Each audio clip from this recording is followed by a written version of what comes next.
Bienvenue sur Reset ton assiette, le podcast qui déconstruit avec vous la diet culture et toutes les injonctions liées à notre apparence et à notre assiette. Je m'appelle Juliette, je suis détentrice du compte The Last Quiche sur Instagram, où je dénonce la culture des régimes et où je parle également d'alimentation intuitive, une approche thérapeutique à laquelle je suis officiellement formée par les fondatrices. Je suis ravie de vous avoir sur mon podcast et je vous souhaite une très bonne écoute. Bonjour et bienvenue dans ce nouvel épisode de Reset ton assiette. Alors aujourd'hui, on va parler d'une étude qui est juste extraordinaire, vraiment, qui s'appelle la Minnesota Starvation Study. Autrement dit, en français, l'étude sur la famine de Minnesota. Donc Minnesota, c'est l'université de Minnesota aux États-Unis. Alors vraiment, cette étude, j'en fais un épisode dédié parce que elle est... Quand je dis qu'elle est extraordinaire, je pèse mes mots. Elle est hyper intéressante en fait, parce que, comme son nom l'indique, c'est une étude sur la famine. Et cette étude, elle a mis en lumière beaucoup de choses, notamment les effets de la restriction sur les humains, voilà. Et ces effets, ils sont aussi bien physiques que mentaux. Et honnêtement, je vais vous raconter du coup l'histoire de cette étude, mais aussi des belles anecdotes qui sont vraiment un peu comiques limite, tant elles décrivent bien l'état dans lequel on peut se retrouver quand on est privé de nourriture et qu'on est à cran, etc. Donc vraiment, là, c'est un épisode coin du feu, donc prenez votre petit plaid, prenez votre petit café, thé, etc. Si vous ne connaissez pas encore cette étude, vous allez être bouche bée, et puis pour les autres, ça vous fera un petit rappel très sympa. Et au moins, ça nous permettra de faire le lien avec ce qu'on peut vivre dans les régimes et restrictions, parce que là, je pense que si vous avez vécu tout ça, vous allez peut-être vous reconnaître. Voilà. Donc je n'en dévoile pas plus, et je vous raconte l'histoire de la Minnesota Starvation Study. C'est parti. Alors déjà, on va mettre en place le contexte. Alors nous sommes en 1944, la Seconde Guerre mondiale fait rage, et un jeune scientifique nommé Ancel Keys a une idée audacieuse. Donc lui, il souhaite étudier les effets de la famine prolongée, parce que voilà, c'est un peu le sujet numéro 1 pendant la guerre, enfin pas numéro 1 mais presque, de punaise mais qu'est-ce qui se passe quand on est en famine, c'est quoi les effets sur le corps, et notamment comment on fait pour aider les gens qui connaissent la famine, comment on les aide à se réalimenter, etc. etc. Et donc vraiment, Ancel Keys, lui, ce qu'il veut, c'est contribuer aux efforts de guerre, voilà, en faisant cette petite étude, etc. Notamment aux efforts de secours. Mais comment on fait, du coup, pour étudier la famine ? En créant une famine paradis. Donc on prend des volontaires, donc il y aura dans cette étude 36 hommes jeunes, en bonne santé, qui, voilà, se disent ok pour participer à cette étude assez incroyable. Donc cette étude se passe en 3 phases. Donc il y a une première phase qui s'appelle la phase contrôle, donc c'est un peu témoin quoi si vous voulez. C'est 12 semaines durant lesquelles les hommes, les volontaires, ont mangé comme d'habitude. Et ces gars-là, ils mangeaient environ 3200 calories, voilà, ils ont un bon métabolisme, etc., etc. Ensuite, il y a la phase de famine, qui dure 24 semaines, où on réduit de moitié leur ration calorique. C'est-à-dire que les hommes, au lieu de manger 3200 calories, ils mangent 1600 calories. Voilà. Hop. Pendant 24 semaines. Et ensuite, après ces 24 semaines, est prévue une phase de réhabilitation où pendant 12 semaines, on va aider ces hommes, ces volontaires, à remanger plus ou moins normalement, donc à revenir à ces 3200 calories. Voilà. Et cette étude, elle a lieu à l'université de Minnesota. Elle a été vraiment planifiée, il y a vraiment un process rigoureux, scientifique, etc. Et les effets ne se font pas attendre du tout. Donc pendant les 12 premières semaines, ils mangent normalement, et ensuite les 24 semaines, donc la phase de famine, c'est là où leur ration est très contrôlée, ils ont très peu de repas par jour, etc. Et c'est là qu'ils vont connaître véritablement les effets de la famine. Et donc c'est là où les scientifiques, ou l'équipe d'Ancel Keys, va voir en effet, va constater les effets de la privation de nourriture. Donc les hommes, pendant les 24 semaines, ils vont tous plus ou moins perdre du poids. J'ai tous plus ou moins, vous allez voir, je vais vous raconter quelques petites histoires par rapport à ça. Et les participants ont déclaré ressentir une faim extrême. Leur métabolisme ont ralenti. Leur température, par exemple, elle a chuté de 2 degrés, donc au lieu d'être à 37, elle était à 35. Battement de cœur aussi, donc battement par minute, qui est descendu même à 50 BPM, etc. Et vraiment, leur cœur ralentissait, leur métabolisme ralentissait, bref, leur corps était en sous-régime. Vraiment, il s'est mis en veille, quoi. Parce qu'il y a la privation de nourriture. Donc ça, c'est tout ce qui est effet physique, donc il y a perte de poids forcément, mais il y a tout ce qui est faim extrême, voilà. Et aussi ce côté ralentissement, qu'on peut aussi reconnaître par exemple dans les régimes. Beaucoup de femmes font des régimes et ont ces mêmes symptômes, c'est-à-dire faim extrême, tout ça, perte de poids ok, mais le métabolisme il est au plus mal, on voit que voilà, le corps lutte quand même et n'est pas très content d'être en restriction ou être en famine. Donc ça c'est les effets physiques, mais les effets mentaux sont aussi impressionnants. Parce que c'est volontaire, donc faut savoir que c'est des hommes, ils avaient jamais été privés avant, ils étaient pas dans les régimes ou j'en sais rien, vraiment des mecs lambda. Et les mecs, du coup, ils sont devenus obsédés par la nourriture, vraiment. Ils rêvaient de repas, ils pensaient aux repas qu'ils allaient manger après l'étude, ils regardaient des livres de recettes comme si c'était des revues pornographiques. Première fois que je dis pornographique sur ce podcast, je pense. Ils étaient devenus irascibles, anxieux, ils étaient colériques pour rien, ils se bagarraient entre eux, etc.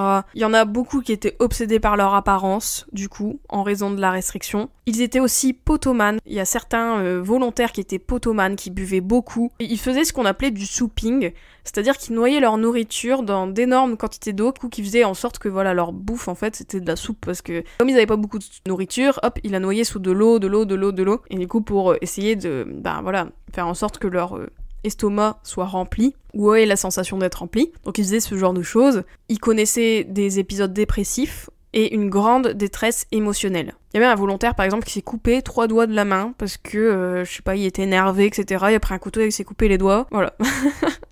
Vraiment de ça parce qu'il était restreint. Et par exemple, il y a un volontaire notamment. Alors j'aime bien cette anecdote parce que le mec, c'est extraordinaire aussi ce qui lui arrive. Alors pour savoir ce cas-là, donc lui, il vit très mal la restriction. Tellement qu'il fait des rêves où il pense à manger ses co-volontaires, là, ses camarades. Donc il a ces rêves-là, cannibales un peu. Il se réveillait même en train de saliver, tellement il pensait à manger ses camarades et que ça lui donnait envie, quoi. Enfin voilà.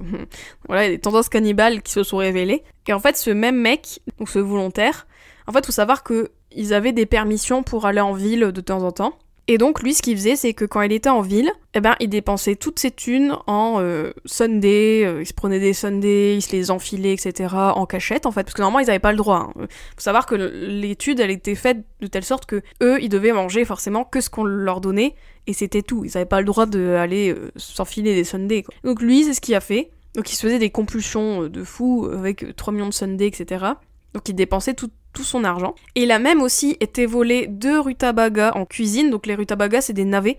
Et il les a mangés crus tellement il avait faim. Voilà. Donc voilà, avec les sundaes, etc. Bon bah forcément, lui, il a pas trop perdu de poids, mais il vivait très mal la restriction. Et du coup, Ansel Keys, donc l'initiateur de cette étude, il a remarqué ça, que son poids baissait pas. Du coup, il se dit, comment ça se fait que toi, tu perds pas de poids ? Et du coup, le participant, il s'est effondré en larmes, il a dit mais c'est parce que j'ai triché, j'ai été en ville, j'ai été prendre des sundaes, etc., etc. Et donc, ce qu'il fait, c'est qu'il confie tout son argent à Ansel Keys en disant, ok, mec, tiens, je te donne mes sous, voilà, comme ça, je n'achèterai plus jamais de sundaes. Mais ce qu'il faisait, c'est que, donc ce qu'il a fait après, c'est qu'en fait, oui, il avait donné ses sous à Ansel Keys, mais il a quand même été volé, en fait, de la nourriture dans les magasins. Voilà, donc en fait, ça n'a pas marché de donner ses sous. Et il voulait arrêter à un moment donné l'étude, tellement que pour lui c'était trop dur, vraiment il en avait marre, etc.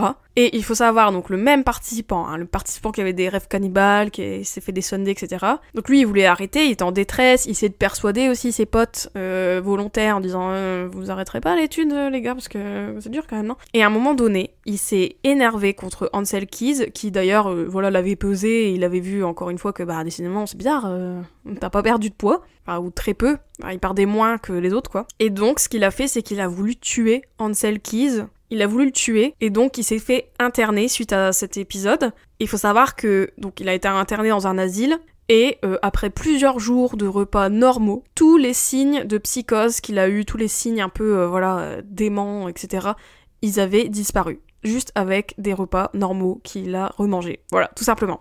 Et ça c'est ouf, cette anecdote, elle me tue. Cette anecdote, j'ai pu l'entendre sur le podcast de On s'appelle, on déjeune. Je sais pas si vous connaissez ce podcast, il est vraiment cool. C'est Catherine Lefebvre et Bernard Lavallée, donc, qui sont des nutritionnistes québécois, et qui parlent en fait de cette étude-là. Et justement, ils avaient dit cette anecdote-là, et franchement je me suis dit, mais punaise, mais celle-là je la marque parce qu'elle est ouf, vraiment ouf. De se dire que le gars, bon déjà tout ce qu'il a fait, mais en plus qu'il en est même venu à essayer de tuer quelqu'un, et en plus de voir qu'après, plusieurs jours de repas normaux, il est redevenu quasiment normal, son état émotionnel, mental, etc. était stable, enfin c'est abusé quoi, c'est assez énorme, je sais pas vous, mais moi quand j'ai su cette histoire, je me suis dit mais waouh, etc.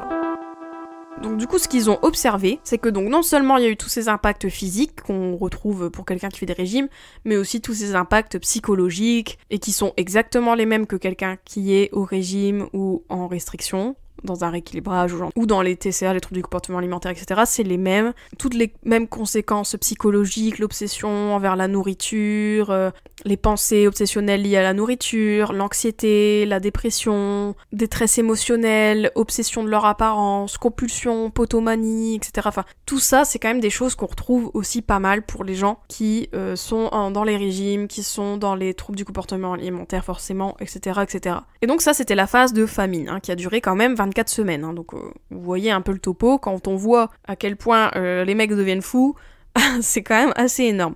Et après, il y a eu la phase donc de réhabilitation, où les hommes ont mangé à la hauteur de ce qu'ils avaient besoin. Ils ont été lentement réhabilités avec un régime alimentaire, etc. Et leurs corps se sont bien rétablis de cette famine. Cependant, et ce qui est constaté pour tous les hommes là, c'est que les hommes, ils ont tous repris le poids qu'ils avaient avant, mais aussi avec un bonus. Et oui, ils ont repris du poids, mais avec du poids supplémentaire, voilà. Et de plus, ce qui a été observé, c'est que le poids qui a été repris a été davantage stocké sous forme de graisse que de muscles. C'est ce que des chercheurs appellent alors le phénomène de rattrapage de gras préférentiel, c'est-à-dire qu'en fait que le corps, quand il reprend du poids, il va plus prendre du gras que du muscle en fait, une fois que le muscle est fondu quoi, etc. Parce qu'en fait c'est une façon pour le corps de nous protéger en créant des réserves au cas où il y aurait une nouvelle famine ou une nouvelle restriction, etc. Et donc, cette étude, vraiment, moi je trouve qu'elle est énorme. Enfin, moi, la première fois que j'ai entendu, etc., que j'ai pris connaissance de cette étude, j'ai trouvé ça dingue, parce que ça montre vraiment à quel point la restriction, le fait d'être en famine, parce que au final, un régime, c'est une famine organisée, hein, tout ça, à quel point ça a des répercussions, que ce soit physique, ça c'est sûr, mais aussi psychologique, quoi. Cette obsession, etc., on retrouve tout. Même la potomanie, il y a beaucoup de femmes dans les régimes qui boivent des tisanes, en veux-tu en voilà, pour tromper la faim, etc. Enfin, je veux dire, il y a beaucoup de choses, plus ou moins à grande échelle, et puis cela dépend des gens, etc., mais quand même, il y a beaucoup de choses qui apparaissent dans cette étude-là, qui apparaissent aussi chez les personnes en restriction, dans les régimes, etc. Donc ça montre bien que le corps fait tout son possible pour lutter contre la restriction. Il essaye de compenser comme il peut, etc. Et donc tous les symptômes qu'on peut apercevoir quand on fait un régime, ça montre bien aussi que c'est quelque chose carrément de physiologique. Par exemple, si vous avez connu un régime et que vous avez des compulsions, faut savoir que ça, c'est une réponse physiologique en fait du corps qui essaie de vous protéger. Et donc je trouve que cette étude, elle est hyper intéressante puisqu'elle met en lumière ces mécanismes. Parce que là, pour le coup, les hommes qui ont participé à cette étude, ils étaient pas forcément dans la culture des régimes, ils étaient pas forcément déjà en restriction avant, ils s'en fichaient en fait de leur poids et de leur alimentation. Et pour autant, les gars, on les a mis en restriction 24 semaines et ils sont devenus zinzin, quoi. Leur personnalité, elle a changé, ils étaient en pleine détresse, etc. Et donc tout ça, ça montre bien que si vous avez connu ce genre d'effet, dites-vous bien que c'est pas vous et que c'est pas une question de volonté ou quoi que ce soit, mais que c'est le corps qui réagit en fait, tout simplement. C'est pour ça que j'aime beaucoup cette étude. Je ne sais pas vous, quelle est votre réaction par rapport à cette étude? Est-ce que vous trouvez ça dingue? Est-ce que vous avez appris des choses, etc. Faut savoir que cette étude-là, elle a joué un rôle important dans la définition des efforts de secours d'après-guerre. On a essayé de déterminer grâce à cette étude-là comment en fait réalimenter une population en famine, et puis surtout on a compris à quel point la restriction pouvait être délétère, et ce, pas que physique mais aussi dans la tête, quoi. Alors voilà, c'est la fin de cet épisode. J'espère que l'histoire de l'étude de la Minnesota Starvation Study vous a plu. Si c'était une découverte, n'hésitez pas à me le dire. J'aimerais bien avoir vos réactions, etc. Moi, je trouve ça dingue, en fait, d'avoir fait cette étude. Surtout qu'à la base, elle a même pas été faite pour mesurer les effets de la restriction, mais aussi, surtout, pour savoir, voilà, comment on fait quand on est en famine, comment se réalimenter, quoi. À la base, c'était plutôt ça, l'intention. Et là, en réalité, voilà, elle a montré tellement de choses hyper intéressantes et qui montrent bien que les régimes, les restrictions, etc., c'est une souffrance pour le corps, et que le corps fera tout pour revenir à son poids de forme, à son poids d'équilibre, CF l'épisode précédent, et que si ça passe par faire des compulsions sur des Sundays, se couper des doigts ou tuer quelqu'un, le corps le fera. Non, je rigole. On peut voir que voilà à quel point ça a des répercussions, quoi, la restriction. Voilà. Donc j'attends vos retours, sinon on se dit à la semaine prochaine pour un nouvel épisode. Gros bisous, ciao. J'espère que cet épisode t'a plu. N'hésite pas à le partager et à lui laisser une super note sur toutes les plateformes si c'est le cas. Vous pouvez toujours me retrouver sur mon compte Instagram TheLastQuiche. Je vous dis à très vite pour un nouvel épisode de Reset ton assiette. Ciao.